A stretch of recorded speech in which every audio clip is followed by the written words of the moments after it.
चूरू सांसद राहुल कसवां का किसान ट्रैक्टर मार्च दिन भर के तनावपूर्ण हालात के बीच 100 से ज्यादा को लिया हिरासत में। वार्ता सफल होने पर धरना व मार्च स्थगित। प्रतिनिधिमंडल जयपुर के लिए हुआ रवाना।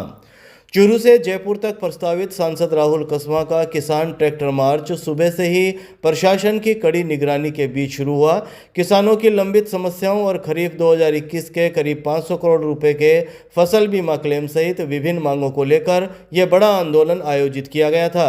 लेकिन प्रशासन ने चूरू जिले की सीमाओं पर कड़े इंतजाम करते हुए नेशनल हाईवे 52 पर भारी पुलिस जाब्ता तैनात कर दिया। जगह जगह नाकाबंदी लगाकर ट्रैक्टरों को आगे बढ़ने से रोक दिया गया।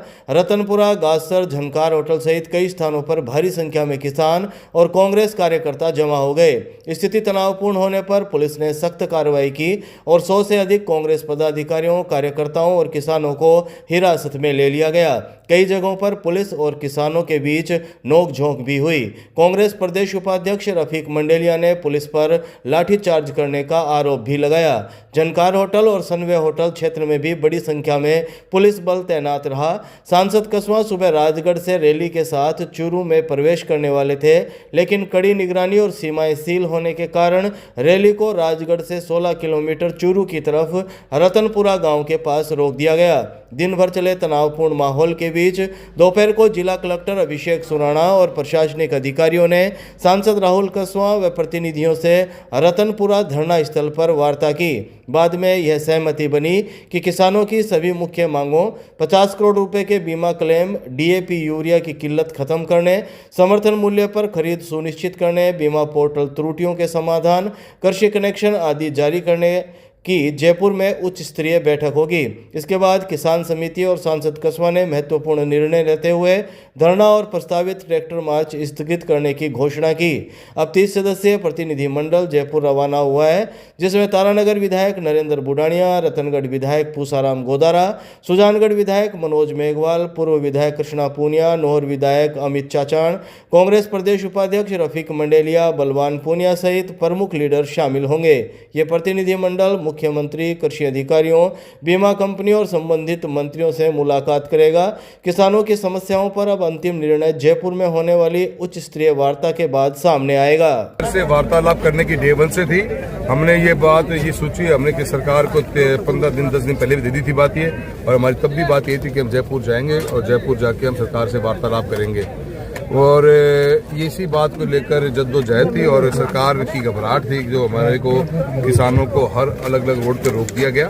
किसान के मुद्दों को लेकर किसान से बात करना, मैं समझता हूँ ये बहुत बेसिक सी बात है जिसके ऊपर सरकार ने इतनी इसमें रोक लगा रखी थी। मुझे पता नहीं क्यों, पर आज अब तैयार हुए हैं। एग्रीकल्चर मंत्रालय मंत्री से मिलेंगे, सभी मंत्रालय के सीनियर ऑफिसर से मिलेंगे, प्रभारी मंत्री बैठना चाहेंगे वही बैठे, हमें कोई आपत्ति नहीं। और इसके बाद इस मीटिंग करने के बाद में हमारे जो मुद्दे हैं उनको शॉर्टलिस्ट करने के पश्चात हम भारत जो स्टेट के मुख्यमंत्री महोदय हैं जो आज तो हरियाणा गए हुए हैं, कल का टाइम दें, कल परसों ने परसों हम जयपुर रुकेंगे और उनसे मुलाकात करके निर्णय की उम्मीद रखेंगे कि वो निर्णय लें, क्योंकि ये सारे के जो सारे हमारी डिमांड हैं वो पॉलिसी ओरिएंटेड है। पॉलिसी में सरकार की उदासीनता के कारण फैसले नहीं हो पा रहे, इसलिए भुगतना पड़ रहा है।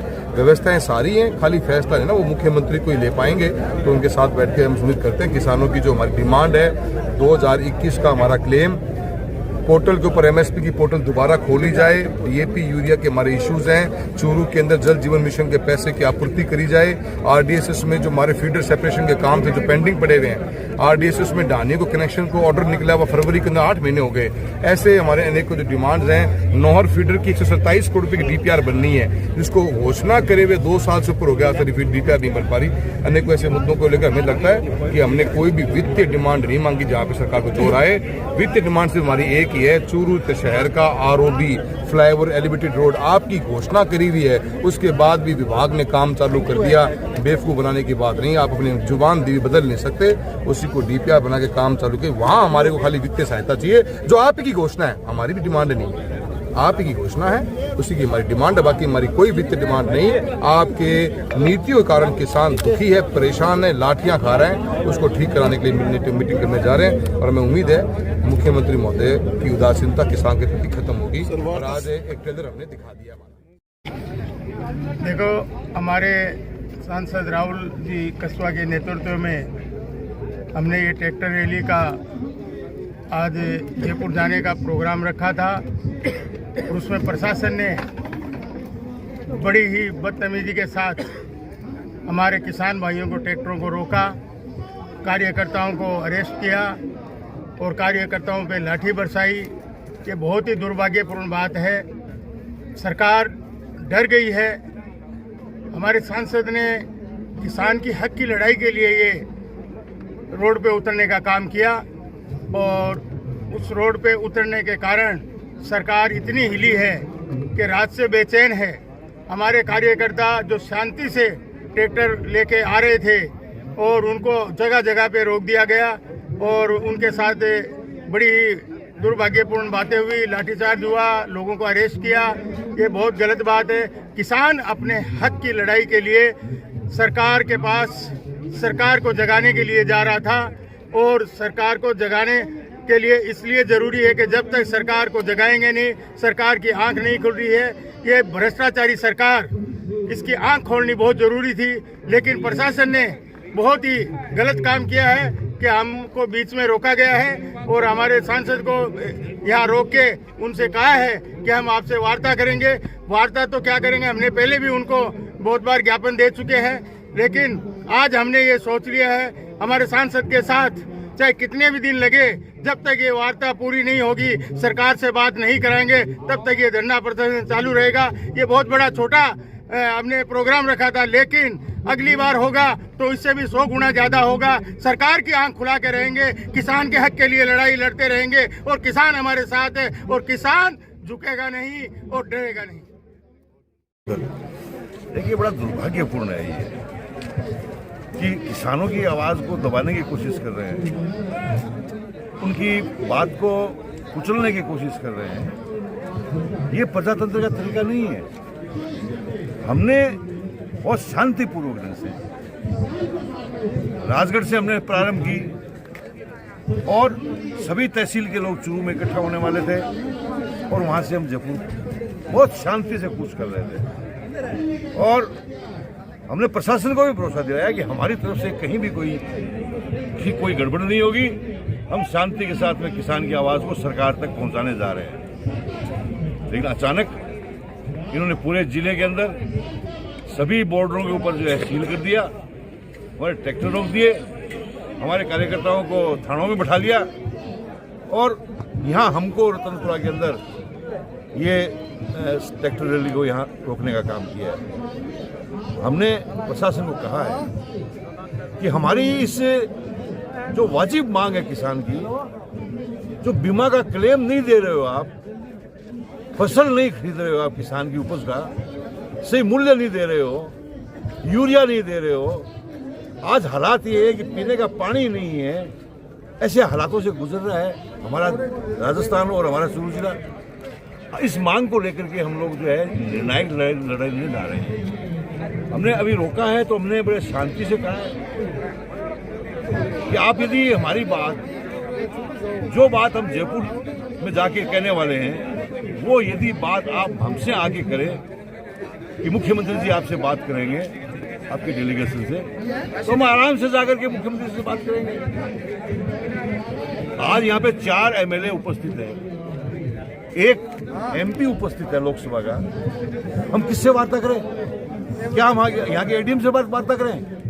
क्या हम एसडीएम से वार्ता करें? क्या हमारा ये स्तर रह गया? क्या सरकार इतना कमजोर समझ रही है? नहीं। हमने कहा कलेक्टर को बुलाओ और कलेक्टर हमसे वार्ता करता है, हम संतुष्ट होते हैं तो आगे फैसला करेंगे। नहीं तो 2 बजे का हमने टाइम दिया है कि 2 बजे के बाद हम लोग पूछ करेंगे, कोई रोकने वाला नहीं होगा हमारे को, हम रुकेंगे नहीं किसानों। आज ये चिंगारी है, ये शुरुआत है, ये आग उठी है किसान के लिए। ये आग जो है, धुआं जो उठा है, वो आग बनते देर नहीं लगेगी, क्योंकि पूरे राजस्थान के किसानों के साथ अन्याय हो रहा है।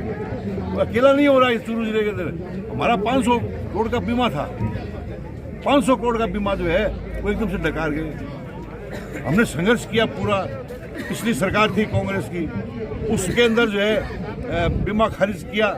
तो हमने सारे जनप्रतिनिधियों ने मुख्यमंत्री जी से बात की, मुख्यमंत्री जी ने हमारी बात सुनी और सुनकर के जो है कहा स्टेट की मीटिंग दोबारा बुलाओ। स्टेट की मीटिंग दोबारा हुई जिले से जो है वो स्टेट जो है समर्थन में गया हुआ था, फिर स्टेट में जो है फैसला हुआ कि नहीं बीमा किसान को मिलना चाहिए, फिर दिल्ली गया तो ये सारी जो है दिल्ली अपील की जाकर के उन्होंने, और अब जो है एकदम से इसको खारिज कर दिया। ये अन्याय है किसान के साथ में और इसकी निर्णायक लड़ाई लड़ेंगे। हम वाजिब बात कर रहे हैं, हम कोई उसकी हक मांग रहे हैं किसान का, कोई ऐसा नहीं मांग रहे कि जो किसान का हक नहीं है। हमारा प्रीमियम कटता है किसान का, हम प्रीमियम भरते हैं, सरकार प्रचार करती है गांव-गांव जाकर के कि आप बीमा करवाइए, किसान बीमा करवाता है, प्रीमियम भरता है, और जब उसकी फसल बर्बाद हो जाती है तो ये बड़ी कंपनियां जो है सरकार के साथ मिलकर के, अधिकारियों के साथ मिलकर के और किसान की जो बीमा को चौपट कर जाते हैं, और उसी के विरुद्ध किसान की आवाज़ बन करके हम लोग सड़क पे हैं। और उम्मीद करते हैं यहाँ के लोगों से, आपकी मीडिया से विशेष तौर से, कि हमारी इस वाजिब मांग को आप जो है सरकार तक पहुँचाने की पूरा काम करेंगे, हम सबका हौसला बढ़ाने का काम करेंगे। Thank you. कर क्या मांगे थी जी? ऐसा है, पूर्व चूरू जिले से आज की तारीख में चूरू में इकट्ठे होकर के हमारे किसान और हमारे कांग्रेस पार्टी के कार्यकर्ता ट्रैक्टर रैली के रूप में बकाया क्लेम 2021, 23 और वर्तमान को लेकर के संघर्ष के रूप में जयपुर रवाना होना था, लेकिन प्रशासन ने लोकतंत्र को हटाकर, लोकतंत्र की चीजें उठाकर उन्होंने वहीं तहसील मुख्यालयों पर बैरियर लगा दिए, भारी पुलिस तैनात कर दी और हमारे किसान भाइयों को, हमारे पार्टी कांग्रेस कार्यकर्ताओं को आने नहीं दिया और वहाँ के वहीं रोक दिए। और जहाँ भी हाथापाई हुई, धक्का मुक्की हुई, लेकिन हमारे कार्यकर्ता हमेशा शांति प्रिय है, किसी प्रकार की घटना नहीं करना चाहते, वहाँ के वहीं बैठ गए। अब सारे लोग यहाँ, हमारे सांसद राहुल कसवां जी, उडानिया जी और कृष्णा जी राजगढ़ से आ रहे थे, इनको यहाँ बैरियर पर रोक दिया गया।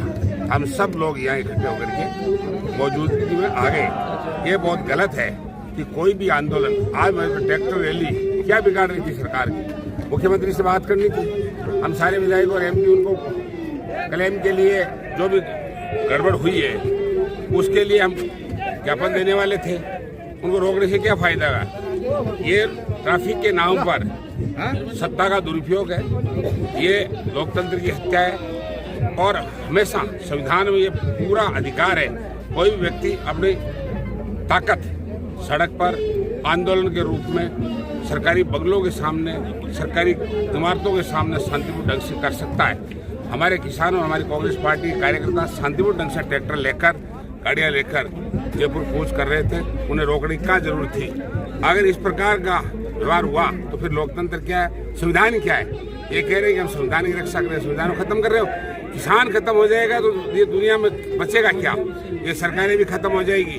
अगर इस प्रकार की तानाशाही चली तो मैं समझता हूँ कि लोकतंत्र को खतरा है और ये खतरा अधिक दिन नहीं रहेगा। जिस प्रकार से क्रांतियाँ फैली उस प्रकार से राजस्थान और पूरे देश में क्रांति फैल जाएगी। आज की घटना अच्छी बात नहीं है। मैं प्रशासन से कहना चाहता हूँ कि शांतिपूर्ण वार्ता करके राजस्थान की सरकार से बात कराई जाए और वो शांतिपूर्ण मार्गदर्शन निकालने दिया जाए, अन्यथा लोग ईंट से ईंट बजा देंगे। हमारे किसान और हमारे कार्यकर्ता मजबूरी से फिर वह आंदोलन तो होना पड़ेगा। ये बात मैं कहना चाहता हूँ कि किसानों के साथ जो अन्याय हुई है वो उसको क्लेम को तत्काल रिलीज किया जाना चाहिए, तत्काल वार्ता के लिए बुलाना चाहिए और तत्काल इसका निर्णय करना चाहिए, ताकि हमारा किसान जिंदा रह सके, हमारा प्रदेश जिंदा रह सके और हमारा कार्यकर्ता ही सरकार में है, कार्यकर्ता ही विपक्ष में है। जब तक विपक्ष इस प्रकार की घटना सरकार करेगी तब तक किसी प्रकार से बख्शा नहीं जाएगा। ये बात मैं कहना चाहता हूँ। धन्यवाद। जय भारत। गांव फोगा व ढाणी पाचेरा के बीच आपसी रंजिश को लेकर बाप बेटे पर लाठी कुल्हाड़ी से हमला, रास्ते में रोककर की गई मारपीट। चूरू जिले के भालेरी थाना क्षेत्र के गांव फोगा व ढाणी पाचेरा के बीच आपसी रंजिश को लेकर बाप बेटे पर लाठी व कुल्हाड़ी से हमला करने का मामला सामने आया है। हमले में घायल पिता पुत्र को परिवार के लोगों ने निजी वाहन से चूरू के राजकीय भर्ती अस्पताल के आपातकालीन वार्ड में भर्ती कराया, जहां मौजूद डॉक्टर और नर्सिंग स्टाफ ने घायलों का इलाज शुरू किया। अस्पताल प्रशासन ने घटना की सूचना अस्पताल चौकी को दी। अस्पताल चौकी पुलिस से सोमवार शाम 4 बजे करीब मिली जानकारी के मुताबिक मुताबिक इमरजेंसी वार्ड में भर्ती 60 वर्षीय ढाणी पाचेरा निवासी लालचंद ने बताया कि उसका 21 वर्षीय बेटा राजू ट्रैक्टर लेकर फोगा से गांव आ रहा था। तभी फोगा व ढाणी पाचेरा के बीच परिवार के चेनाराम, मंजू व विद्याधर ने रास्ते में राजू को रोक लिया, जिसकी सूचना पिता लालचंद व बेटे किशनलाल को मिली। तब दोनों ने मौके पर जाकर बीच बचाव किया। इस बीच चेनाराम, मंजू, विद्याधर ने लाठी व कुल्हाड़ी से लालचंद और किशनलाल पर हमला कर दिया। लालचंद के सिर में कुल्हाड़ी से हमले में गंभीर चोट आई, वहीं किशनलाल का लाठी मारकर हाथ तोड़ दिया गया। परिवार के लोगों ने बीच बचाव कर घायल पिता पुत्र को गंभीर हालत में निजी वाहन से चूरू अस्पताल के इमरजेंसी वार्ड पहुंचाया, जहां दोनों का इलाज किया गया। फिलहाल घायल पिता पुत्र अस्पताल में भर्ती है, जहां दोनों का इलाज चल रहा है। शेखावत कॉलोनी में आग से झुलसे 75 वर्षीय बुजुर्ग गंभीर हालत में जयपुर रेफर किया। चूरू शहर की शेखावत कॉलोनी में सोमवार को दर्दनाक हादसा हो गया, जिसमें 75 वर्षीय बुजुर्ग ज्ञान सिंह आग की चपेट में आकर गंभीर रूप से झुलस गए। परिजन उन्हें निजी वाहन से राजकीय भर्ती अस्पताल के आपातकालीन वार्ड लेकर पहुंचे, जहां प्राथमिक उपचार के बाद उन्हें हायर सेंटर रेफर कर दिया गया। घटना की सूचना अस्पताल चौकी पुलिस को दी गई। अस्पताल चौकी पुलिस से शाम 5 बजे करीब मिली जानकारी के मुताबिक परिजनों ने बताया कि ज्ञान सिंह अपने कमरे में अकेले थे। इसी दौरान उन्होंने बीड़ी सुलगाई, जिसके पतंगे या जलती हुई माचिस की तीली उनके गर्म कपड़ों पर गिर गई। देखते ही देखते कपड़ों में आग भड़क उठी और बुजुर्ग बचाव का प्रयास भी नहीं कर सके। घटना के दौरान घर के अन्य सदस्य बाहर थे। जब परिवारजन कमरे की ओर पहुंचे तो आग तेज हो चुकी थी। शोर सुनकर पड़ोसी भी मौके पर पहुंचे और मिलकर आग बुझाने का प्रयास किया। इसके बाद तत्काल निजी वाहन से घायल ज्ञान सिंह को राजकीय भर्ती अस्पताल के आपातकालीन वार्ड लाया गया, जहां चिकित्सकों और नर्सिंग स्टाफ ने प्राथमिक उपचार शुरू किया। चिकित्सकों के अनुसार बुजुर्ग लगभग 80% तक झुलस चुके थे और उनकी स्थिति अत्यंत गंभीर पाई गई। प्राथमिक उपचार के बाद उन्हें तुरंत जयपुर के लिए रेफर कर दिया गया, जहां उनका उपचार शुरू किया जाएगा।